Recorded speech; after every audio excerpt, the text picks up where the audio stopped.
A happy, beautiful, amazing day. Dr. Bob Rakowski here out of Houston, Texas. To drink or not to drink? That is the question. And that was actually the title of that medical study. There's PubMed citation there.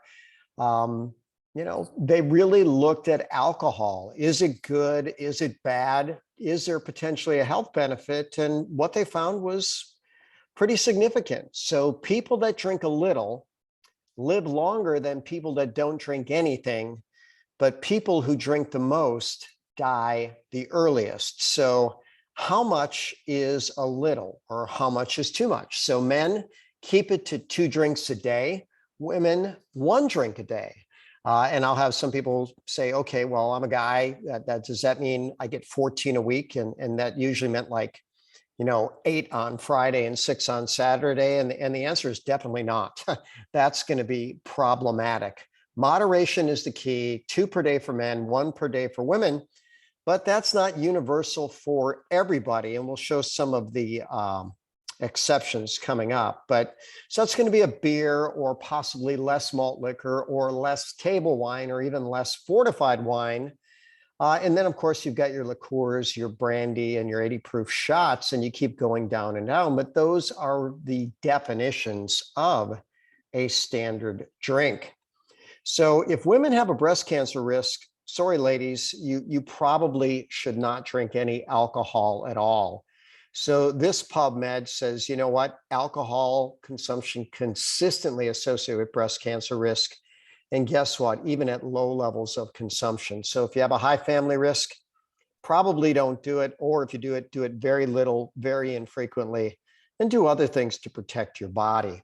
When we start looking at prostate cancer, the risk is not as strong, but it is still significant. So the best risk for alcohol and prostate cancer, basically about 1 drink every 10 days. That's what 1.3 grams per day turns out to be.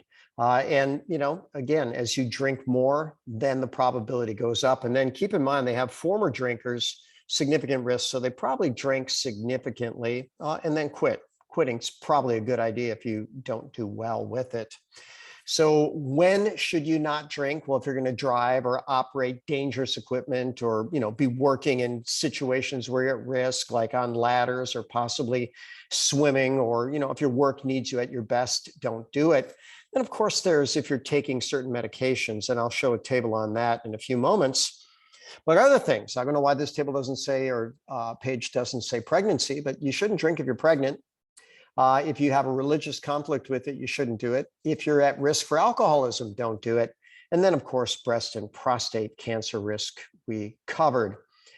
Here's a table that shows certain medications that can definitely have problems with alcohol. So certain antibiotics, certain cardiovascular drugs, and then certain painkillers, and especially the opioids, because these are things that already suppress the central nervous system. You could pass out, you could die, and we certainly don't want that to happen. When we start talking about Alcoholics Anonymous, I think one of my most insightful days of my life was when I was taking a college course, and I was required to attend an AA meeting. I was busy, I had a full schedule, I didn't really see the value of it, but I've got to tell you, I'm really glad that I went. So I saw a lot of different people of a lot of different demographics. We had CEOs of companies that lost everything, including their family, and were living under a bridge because they couldn't control alcohol. We saw people that got out of control on a car and killed somebody and went to jail. I saw ladies that were raped because they couldn't control their alcohol consumption. And this is a powerful quote. I've found that the process of discovering who I really am begins with knowing who I really don't want to be. I think that's good. You got to know who you want to be, and not knowing who you don't want to be could be a great step in that direction. And this is often considered the Alcoholics Anonymous prayer. God, grant me the serenity to accept the things I cannot change, the courage to change the things I can, and the wisdom to know the difference. And by the way, I like the more modern version of this. God, grant me the serenity to accept the people I cannot change, the courage to change the one that I can, and the wisdom to know it's me. And that's along the concept of extreme ownership, which I think is a great way to live our life. I'm going to talk a little bit about addiction. And actually, Dr. Lustig here has a really wonderful graphic on dopamine and addiction. Called the reward center. So there's an area of your brain called the reward center. The scientific name is the nucleus accumbens. And it is the site where dopamine works. Dopamine is a neurotransmitter, and it conveys the feeling of pleasure. And pleasure, for lack of a better word, is good. Except that a lot of pleasure, as it turns out, is not. In the process of going for more pleasure, we have changed our dopamine system.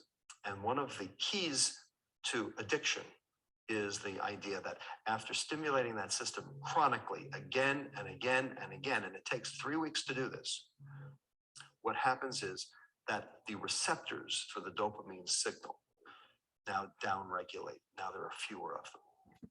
Now downregulate. Now there are fewer of them. So I'm going to pause that right there for a moment. And here's the deal. If you don't have many dopamine receptors, it's harder to feel good. And that's called tolerance. So someone takes one drink and, for a period of time, they get what they're looking for from that drink. But if they do it too often, well, then they need 2, and then they need 3, and then they need 5, and then they need more. And guess what? Then if you stop drinking, well, then you have withdrawal. And that's a big problem with addiction. So when we start looking at addiction, dopamine is the neurotransmitter of addiction. Here's the PubMed, and it says the critical role of dopamine in addiction is supported by converging evidence that has been accumulated over the last 40 years. Now, is it the only factor? No. Is it the major factor? All roads point to the fact that that is the major factor. You look at dopamine addiction, PubMed.gov, over 8,300 studies, and notice over the last handful of decades, lots of research going on in that direction. And then specifically alcohol addiction and dopamine, almost 2,500 results there. So, I'm a big fan of coffee and tea, and especially reishi or Ganoderma infused coffee and tea. And I was given a health talk on this, and a gentleman in the audience said, you know what, this coffee reduces my alcohol cravings. And he went on to say that he had a problem with alcohol his entire adult life, and he wanted to know how that was possible. Well, there's a couple thousand published studies on Ganoderma, hundreds on Ganoderma in the brain. But here's the simple summary. Ganoderma is really good for dopamine, along with serotonin, GABA, and acetylcholine. And when you're that good for the brain, and when you increase brain circulation and decrease brain inflammation, and it does all of these things, you can make some powerful and wonderful changes for the brain, including having an easier time overcoming addictions.